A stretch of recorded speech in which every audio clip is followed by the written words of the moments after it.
know if you need to do anything now to change that for this meeting, but I'll just pause in case we need to. I don't even know how that works. So he's there to stream it, so we're okay, perfect. Thank you, Josh. And other than that, we will move into the agenda as it was sent out today. Again, you all have access to this. The link is in the chat. The first thing I want to do is, if it's all right with everyone, just review the charge.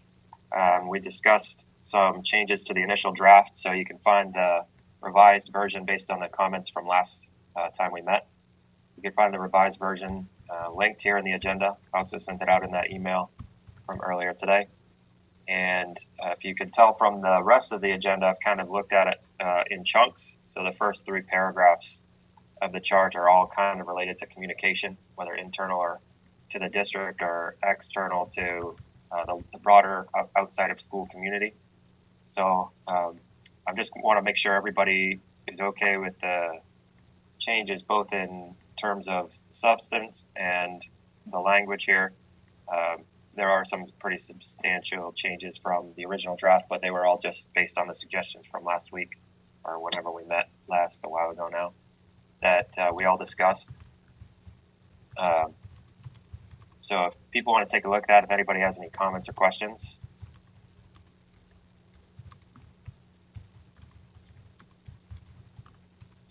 Not just about the first 3, but the entire document.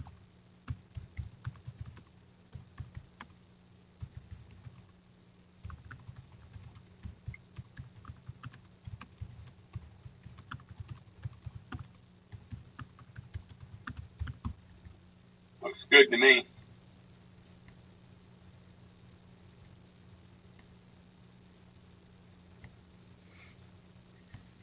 Yes, I think it's fine.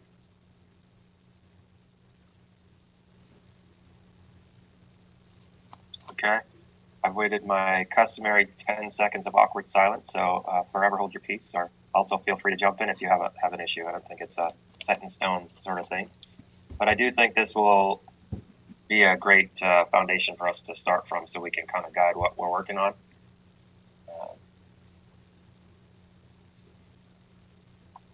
I'm going to also take notes in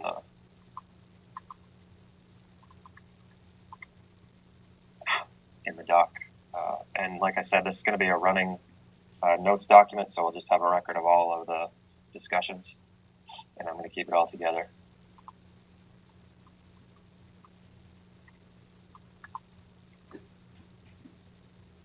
Okay, so moving ahead, I would also say I would, leave this up to each of you individually, but I'm not a huge fan of sitting in meetings where the content of the meeting is not pertinent to what I do or anything relevant to me. So I will leave it to each of you to whether or not you think, I'm thinking in particular of Dean and Leisha and Maxine. If it's not something that you think you're ever going to have to deal with, as far as I'm concerned, it's up to you if you want to stay. There's no sense in wasting your time. And that's true for, I would say, every meeting generally that I'm in charge of. But the first 3 paragraphs, like I mentioned, of the charge basically related to some form of communication, whether it's internal to staff or to the broader community. So I was hoping we could kind of just go through the charge each meeting and look at what kind of work we need to do to meet each of those paragraphs so that we have met the goal of the committee as it relates to each one of those. So the first one, you can see on the agenda, I've linked, if you're in the agenda, I've linked to the Google Doc that we started to put together with some of the information sources that folks have shared. And so for those who are in that Google Doc or who have seen it, I'm just curious to know if we're missing anything or if we have too many things. I actually personally think we have too many things.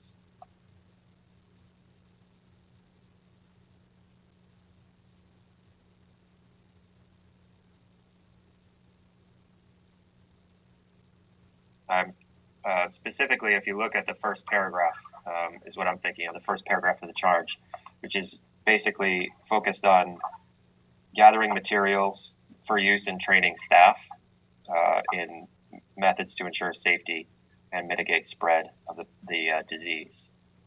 So just kind of, I try to keep that lens in mind when I'm looking at each of these things.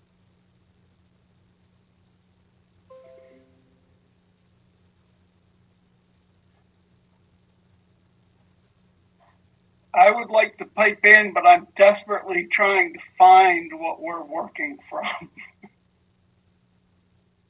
The fourth paragraph talks about training as well as the first paragraph.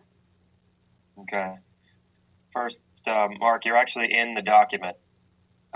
It's the RSU 19 COVID-19 resources Google Doc.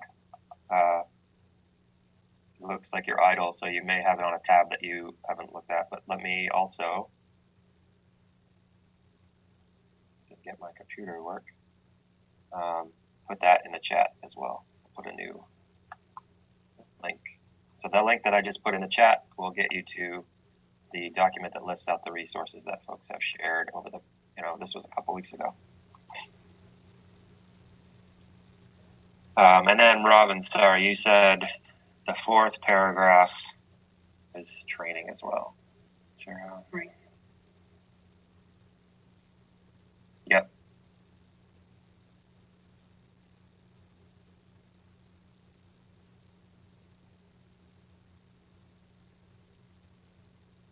Yeah, so that fourth paragraph in the charge deals with training, and it's kind of twofold. One is training about health and safety, and the other is training about distance learning and making sure everybody has what they need to provide alternative forms of delivery, which a lot of folks are doing. Right now, I'd say it's a little bit all over the place in terms of what each staff member is comfortable using and sharing with their kids, their students. But yeah, definitely that first sentence pertains to this as well.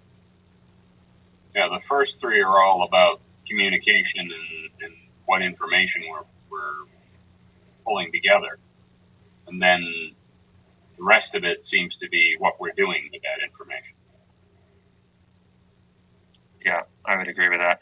I'm in particular personally interested in to know what, Maxine, what your take is on the efficacy of any of this information, particularly as it relates to what we need to make sure the staff throughout the district is informed to the extent that they need to be, both in terms of the current situation and then further down on the charge, what happens when we come back to school eventually, whenever that happens to be.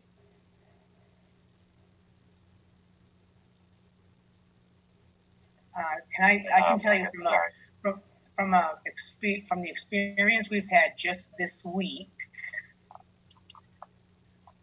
with a potential distant exposure to a COVID-19 patient, not anybody in direct contact with him or any discipline. It seemed like the more all that, and I would imagine available hand washing, distancing, covering coughs and sneezes with good respiratory etiquette is important. I'm still looking through that document discussed last week. Some of that information is valuable, and some of that information is probably not even achievable. I don't know if everybody saw that, had a chance to review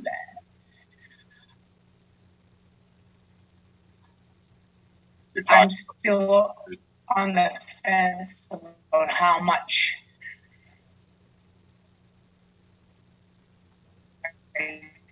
keep losing people. I'm on the fence about how much more information or new information to introduce.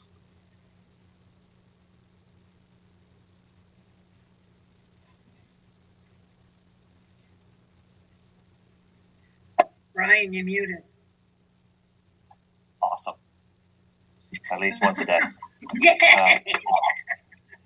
I was just wondering, I also, wanted to, I said, thank you, Maxime, but also wanted to open it up for Chris and Stacy for your, medical background as well.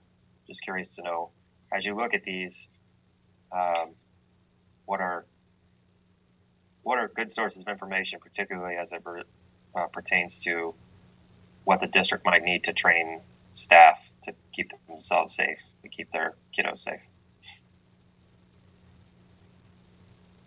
I was very happy with what Leisha found from MEMIC. That pandemic recovery plan was very, very specific, and it provided some good, clear direction on the kinds of training that we actually need to do.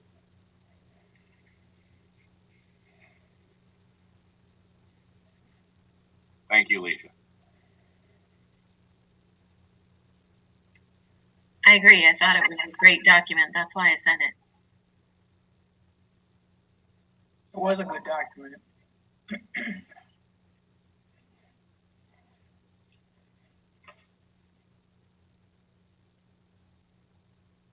Okay, so let's, I'll find that link and add that to this Google Doc.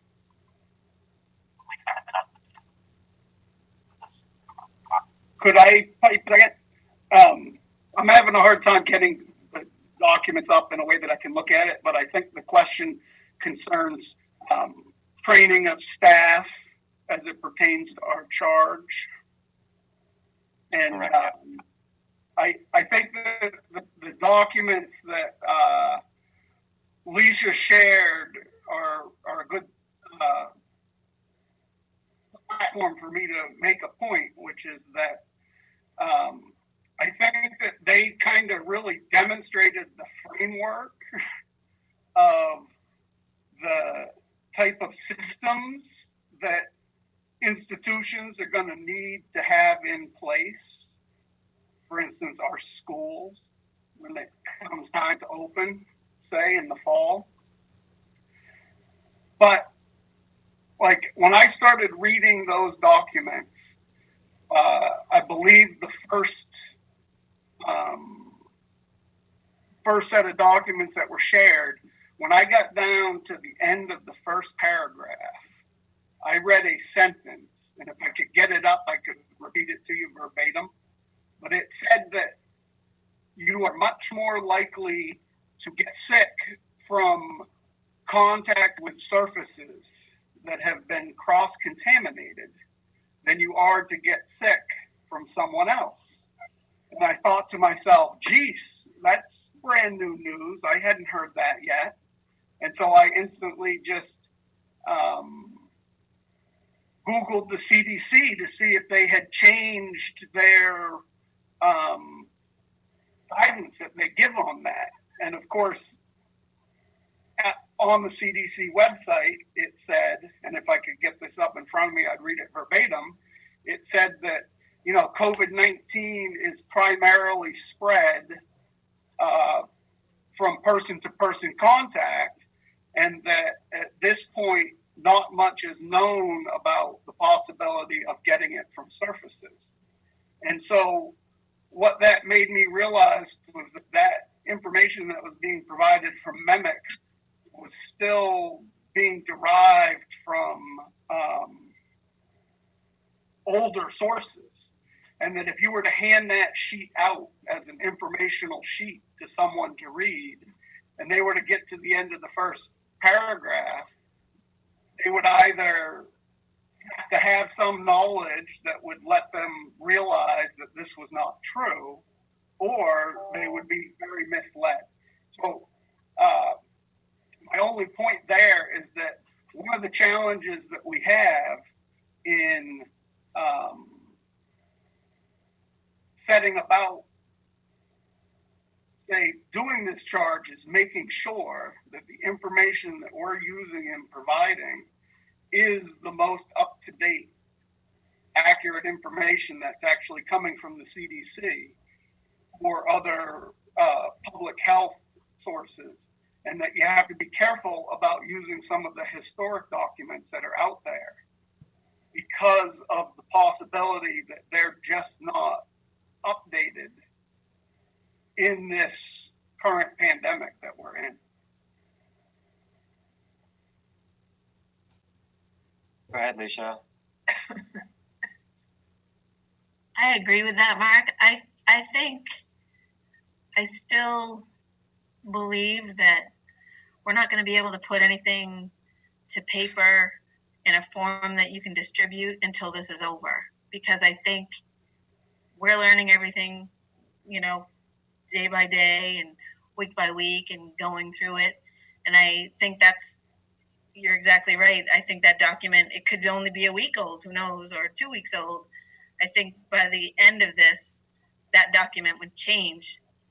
And I shared it for the content, but I also shared it kind of as a format and a guide, a template, like it says, for us to use when we do ours, so we wouldn't have to create something from nothing. So I hope that it's helpful. I totally agree with the format and the template part of it.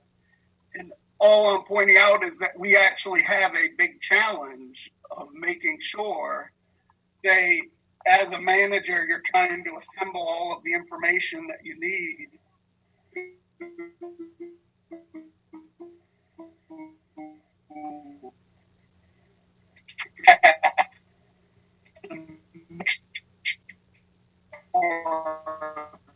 that information, accurate information.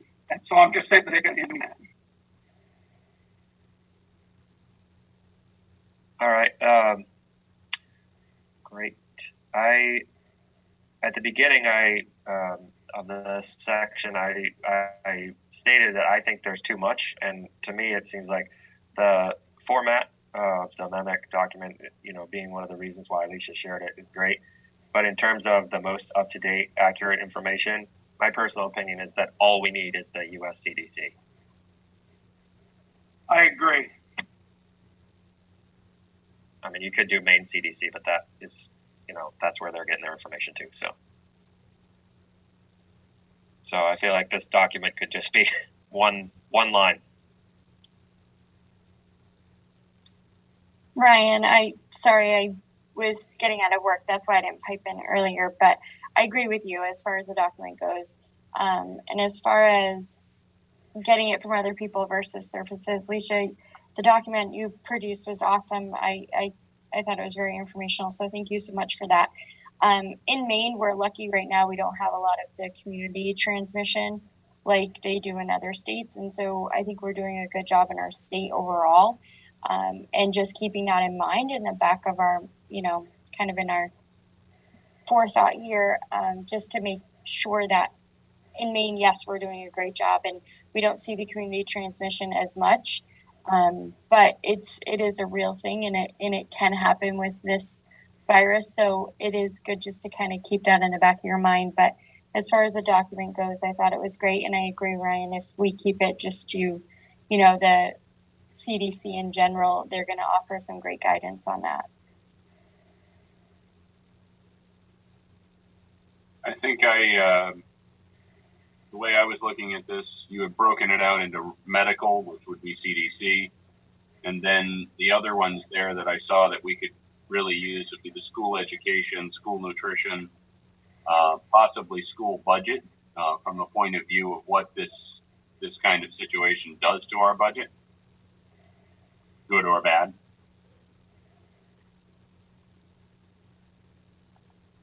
Yeah, that's a good point.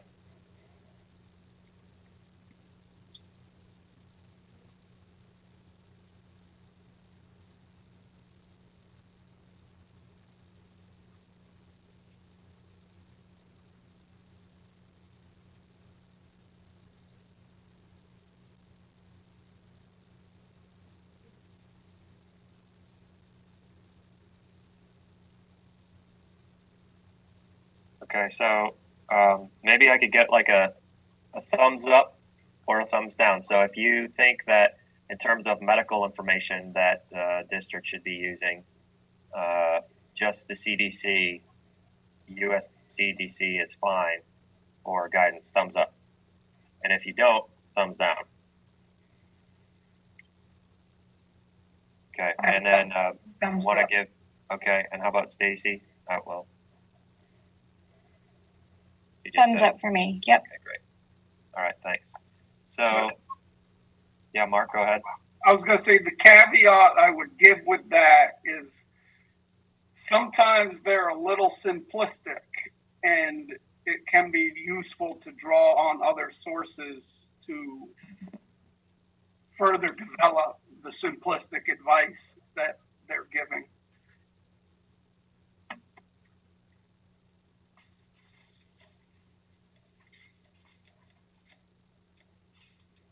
Okay, noted.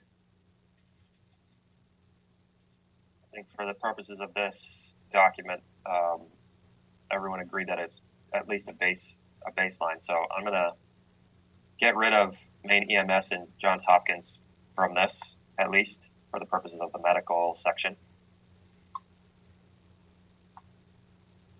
Let's see, where are we on the agenda? So Chris, I muted. No, Chris just brought up the point of these other categories, are not necessarily related to medical information. Oh, hey Ken. I think in terms of I'd be interested to hear what everyone else thinks, obviously, but I think in terms of like the school system, really just our pandemic plan is really what we should be focused on. And we can gather information, to change it and update it based on the new scenario. But, that's kind of what we're going for here is an updated pandemic plan. So I personally think we could get rid of these other three things as well.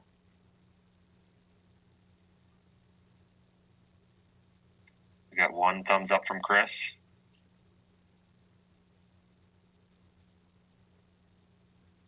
Yeah, awesome. Okay. Well, that's a majority.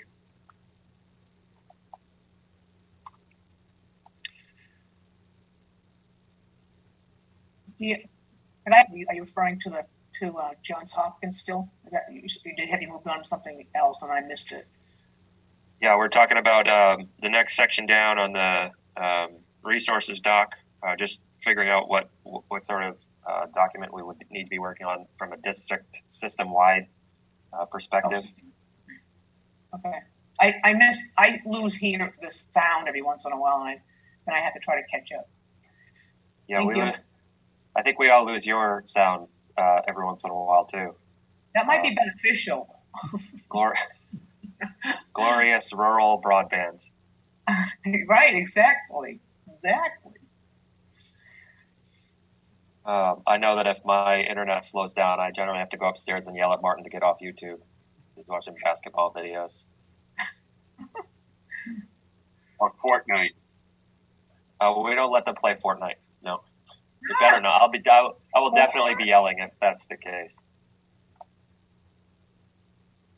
Okay, so from an education's perspective, this, the next section, I think this is also gets to Robin's point about the fourth point in the charge, where we're not just talking about training for health and safety purposes, but also this whole other obvious big thing that we have to do, which is educate the kids, carry on with the education. So from that standpoint, I actually have less of, fewer opinions about this. I would lean more heavily on the educators, I guess. Hey, Celia. Hi, sorry, I lost track of time. I had a 3-year-old birthday. Busy quarantine schedule. Brian, with the education part of it, do we want to include something from DOE? Because they they do dictate sometimes what we do or what we should be doing.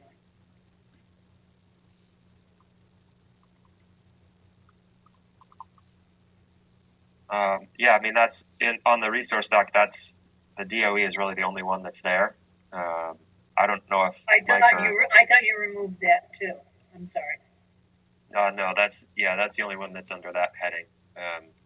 I don't know if there are other sources of information that would be pertinent, or if that's what the district staff feels. Mike, particular, if you think that's what the staff should be leaning on for guidance on how to do distance education.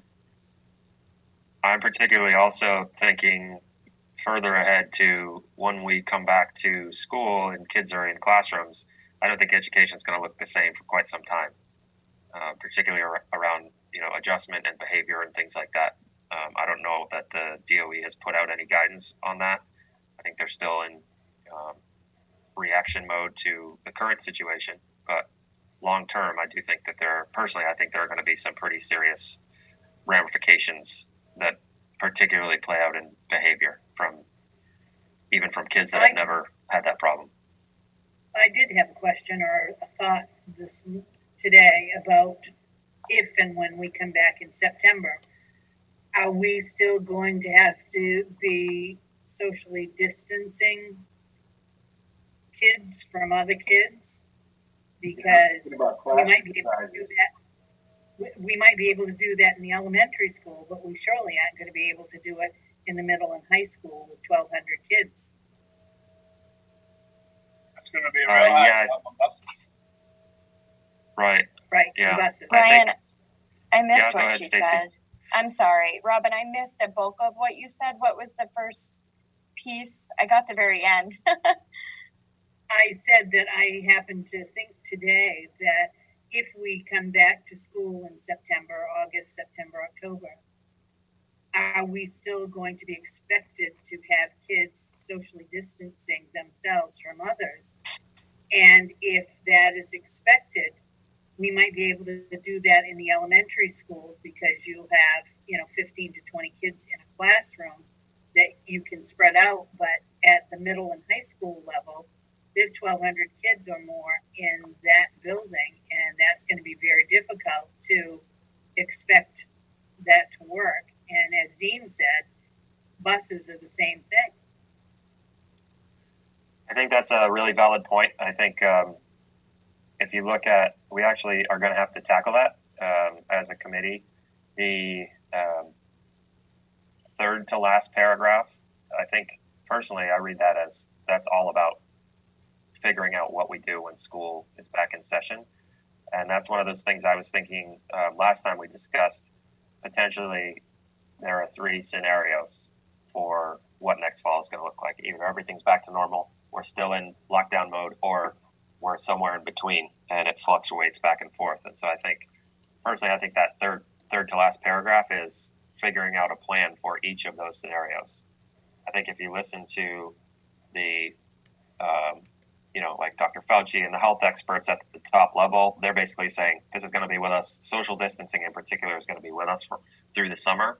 I don't know that anybody has specifically said next fall, but I definitely think we should keep that in mind as a possibility when we're dealing with these scenarios. But I'm curious, maybe that in terms of communication, Mike has the DOE had, or the commissioner, any of your meetings with the commissioner, or the other superintendents, or anybody been talking about providing resources to districts for how to deal with this new paradigm that we're going to have when we do come back to school? She has said that she will make the decision with the governor based on, I think it's part of their 3-stage, 4-stage plan. And I think that they'll give us guidance that will be very specific once we get to that. They will be the ones that make that decision to come back. It won't be like we had to make those decisions alone in the beginning as superintendents to say on March 16th, yeah, we're going to stay out on our own. So I think she'll definitely go back in. They'll be the ones that probably determine, 6 feet away, don't go into the cafeteria, eat in the classrooms, wipe things down, those types of things, if that's what we have to do. Their focus right now is on connectivity. They're sending devices and they're trying to send hotspots to those people that are not connected. They're thinking about the platform of how remote learning has been, and then what it will look like if we have to continue to do this on and off. That's specifically DOE, not necessarily what Governor Mills is making decisions that support us as well. But I think that's what they're thinking about next, and they're going to ask us for that input, and probably the people who have done this successfully, small groups of students. We've discussed in his admin team bringing small groups of kids back to assess them prior to school opening up, so we know where they are and how we can support them. But the nitty gritty of how we're going to do this would come from this committee or somebody who's a professional and looked at the data. Great. Will we be looking into helping those high-risk students, like with asthma and stuff like that, to keep them monitored? I would assume Maxine would touch base with those, and the nurses would touch base with those high needs kids. Those were some of the ones that went out first. I started getting calls saying my kid's going to be out, they're immune compromised, and they started pulling those kids early. So I would assume those kids would be the last ones back.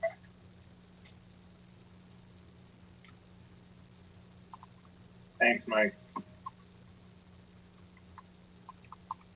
If I could just affirm what Mike just said, which is that on a lot of the specifics of when schools open, how they open, and the sort of health practices and protocols that will be required in the school, that all of that is going to come.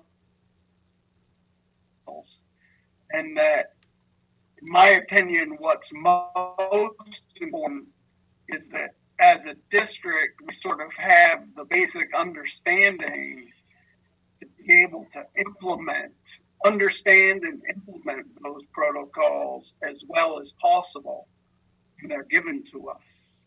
And I think that just in case people haven't fully wrapped their mind around it, we should expect that at the very least, the next school year is going to look totally different than any school year we've ever experienced in the past, in terms of it being conducted in a way that meets the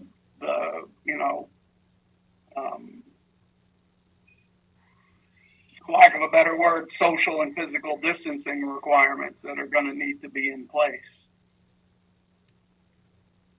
So in terms of keeping that in mind, in terms of this, that still to me sounds like, from a medical and an education standpoint, the best sources of information are the CDC and the main DOE. You may not want to look into having masks at the schools going forward too. Yeah, I'm sure. So that'll be something. I agree with Mark and Mike that those types of recommendations are likely to come from health officials and the governor and the commissioner, because it looked to me like if you follow the main DOE website, they have been putting out information on here is what you should do for distance education. As things have come up, they've put out information.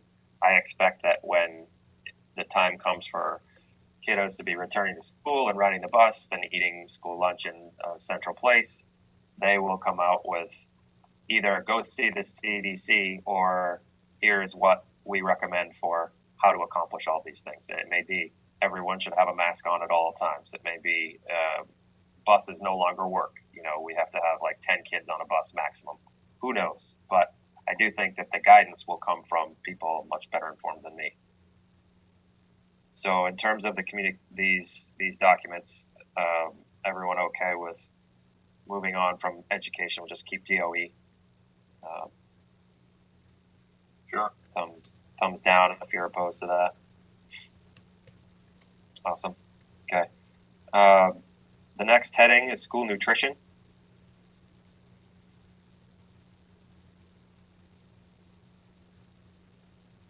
I know David's not here. I think this is. Does that all come out of the DOE too, Mike?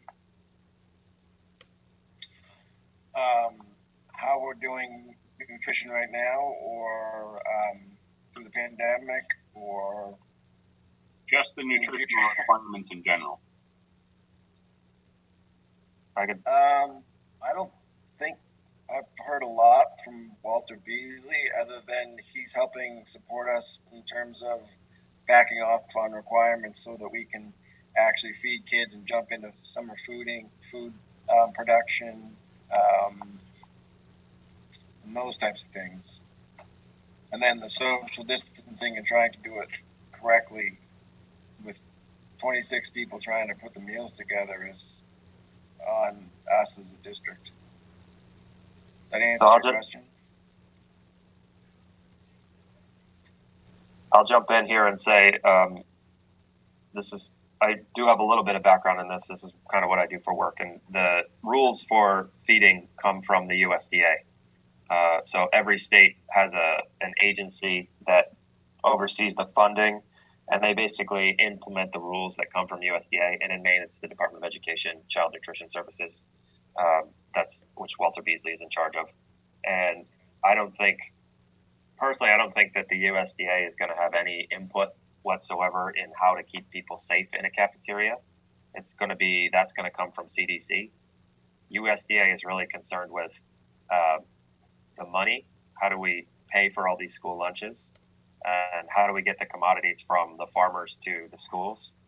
And what are the rules around what can and cannot be on a tray? I don't think you're going to find any information from them about how to keep kids safe. I think that'll come from CDC. So that's my opinion. In terms of this document, that then keeps us on CDC is the best place for safety.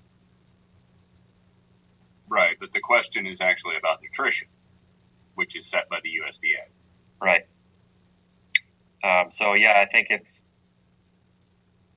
in terms of where we should be looking for that information, that all comes through Walter. I mean, that's who I would imagine David would contact. Walter Beasley, who's the head of Child Nutrition Services for DOE. And like Mike said, I've had a number of calls with Walter, and he's at this point trying to figure out how to keep the programs afloat right now, while they're getting waiver after waiver that, allow things to move forward, but don't necessarily set up programs to be in a good place come next fall, because they're burning through commodities and they're using up all their stores and just trying to meet the demand with now, for instance, a lot of districts, including ours, are purchasing prepackaged vegetables instead of bulk vegetables that they then break down and bag up individually. So that saves on labor, but it's a lot more expensive per unit. So I think there's going to be a lot of things to sort out in the future, and I think that's all going to come from USDA through DOE.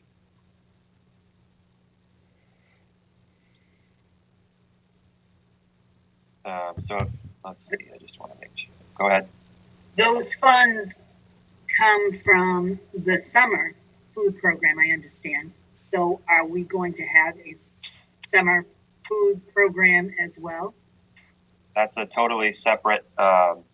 We have essentially been given a waiver to operate the current program like it was summer feeding.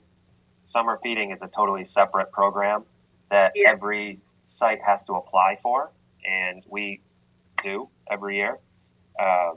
And so whether or not we're running the current one as a summer feeding program doesn't impact whether or not we're going to have a summer program from that point. That'll be something that the district needs to decide. Right. So it's two pots of money is what it is. Right. It might be run similar, but it's two different things. Correct. My understanding was that it was funds from the summer program. That may be the case. I don't know. I'm not sure where any of the money is coming from right now. I think the Fed's printing it, honestly. because think it's you're just right. materializing. But at any rate, yeah, the way the program is running right now is just under that waiver that says you can operate it as if it is a summer program.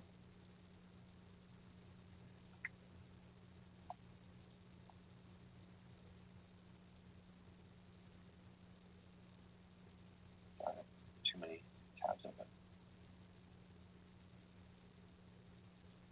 So we're getting ahead on time here, or getting behind on time. I just want to try to move us along through the next couple of things. The one is maintenance of district controlled information hubs. It seems to me like that's where the places where people in the community go to get information. So we've got the website, the app, which essentially takes you to the website. The district has a Facebook page, I believe. I don't know if that's being kept up, which is separate from the other Facebook page related to the district. Do we have a plan, Mike, or Josh, is somebody keeping those up to date anytime something changes? Or are we covered just by saying, go check the CDC website? I put my most recent letters up there. Once you create them, and they go on the front page. But then it says CDC, and things that change, I put on Facebook. Like, I mean, it's how do we do kindergarten registration under COVID-19? You know, so that'll be the next thing that comes up. But yeah, it's through the old-fashioned rolling thunder and Facebook and the app, Twitter. Yeah, we're keeping a constant list on our website. Like if you go to the rsu19.org page, you'll see a sort of our banner. We've added a banner to our website that lists the latest information, or at least the latest letter that we sent out. And then we're also tracking like a full health and safety page with links to various sort of government agencies for help, plus a revolving sort of list of all the things that we've put out for updates. And all of those things get generated at the same time and get spread across all of our various social media pages all at the same time. So we've done a pretty good job, or as good a job as we always do, at trying to keep things sort of refreshed and updated on the web and on our social media platforms. So that sounds to me like the second paragraph is taken care of. You guys have what you need to keep that information as up to date as you need it to be.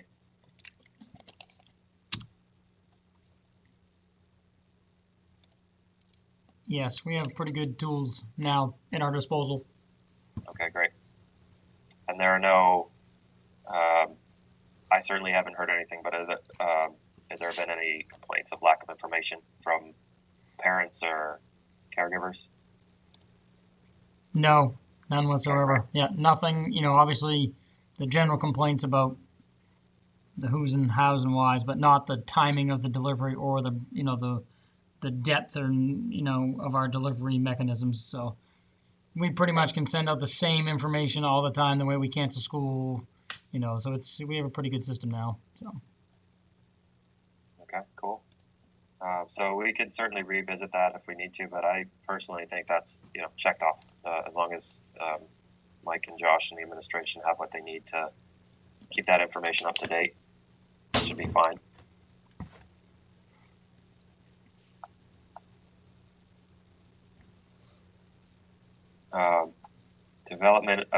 So the next one is development of a pandemic communication plan. I think we're probably going to have to push that to the next meeting. There's only 8 minutes left, and I'm not a huge fan of meetings going over. So unless folks object, we will table that, the development of the pandemic communication plan, and start with that next time.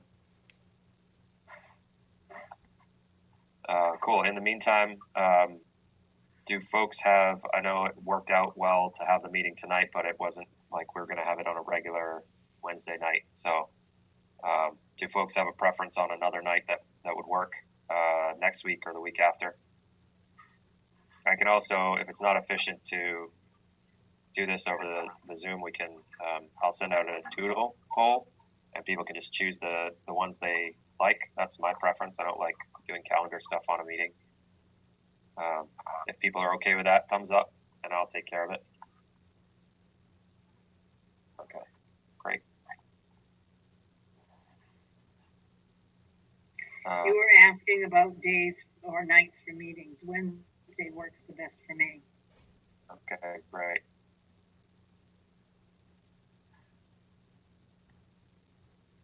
All right, cool. So I will take care of sending out that. We'll figure it out, and I'll share the results with you, Mike, so you can work to get us all this information again with Evelyn. Really appreciate her setting this all up for us, and Josh and you and everyone jumping on and taking time. Can I make a quick comment back to where we were talking about the health and safety resource page? And I mean, I hate to be critical, but what I've noticed, and I just went to it on my other computer, is I've done 6 clicks so far, and I'm still not anywhere where I can read how to protect my personal health from COVID-19. And that's what I've thought about it in the past, is that it's there, and yes, people could find this information anywhere else also, but in a lot of places, it's really not just easily accessible. You know, you can't just like press a button and all of a sudden you've got all of the CDC how to protect your health. You really got to like go into these little rabbit holes to find them, and our website is the same way. Not that I know if there's anything we can do better about it, but I would just point that out.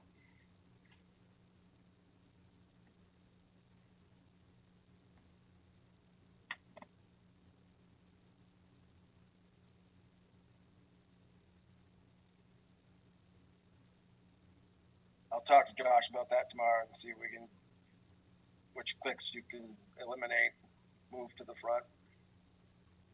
Thank you.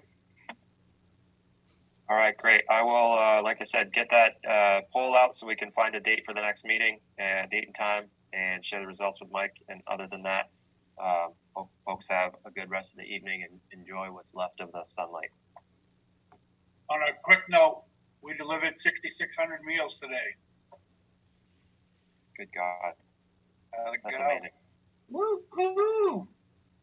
I think I Went made very well. 6,200 of them. 6,200. I think I packed 6,200 of them. Oh God. It's You know, quite awesome. the last time I was in the building packing lunches, I was working with Mrs. Air, and she flies. I was thinking we could set up some kind of drop system to make it more efficient. Little parachutes. The kids could use their drones to deliver it. It actually went very well today. I mean, considering the amount that we did, and it went really well. I was kind of skeptical about today and where we were going to end up, but it went well. Awesome. Well, congratulations and amazing. Thank you. All right, everybody. Have a good evening, and we'll be in touch. Thank you. Good night.